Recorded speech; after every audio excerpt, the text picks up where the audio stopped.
Across the Bridge, the official podcast of Bering Land Bridge National Preserve.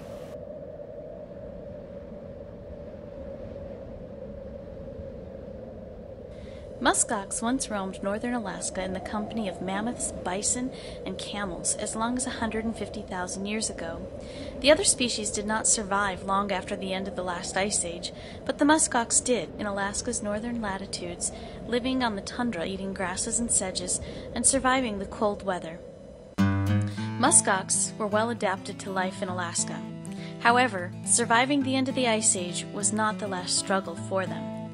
Muskox numbers were in decline by the end of the 19th century.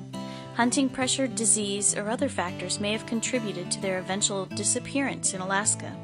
An 1895 account of a native man living on the banks of the Yukon River mentions the skull of a muskox he shot a year earlier. That muskox was perhaps the last of the Alaskan population. In 1930, muskox were brought back to Alaska. In August of that year, a herd of 34 animals, 19 females and 15 males, were captured in Greenland to be brought to Alaska. They came by ship from Greenland.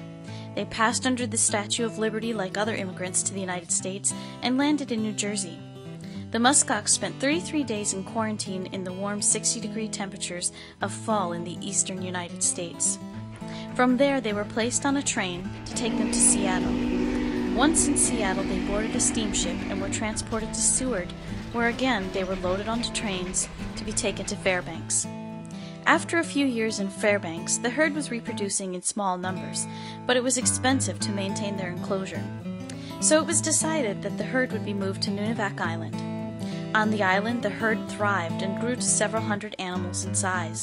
The animals from Nunivak Island were then used to form breeding populations around Alaska, including a herd introduced to the Seward Peninsula in the early 1970s. The reintroduction was a success. On the Seward Peninsula, and in some other places where the populations are growing, subsistence hunting of the animals is allowed. Both the state and federal government issue permits for hunting the muskox. Initially not a popular animal for hunting, muskox are becoming a favorite animal to some individuals. This journey has been going on for a long time, since the start of the last glaciation over 150,000 years ago, with muskox roaming the Bering Land Bridge with other Ice Age animals. Later, they came traveling by steamship and trains in the 20th century. Muskox returned to their home in Alaska.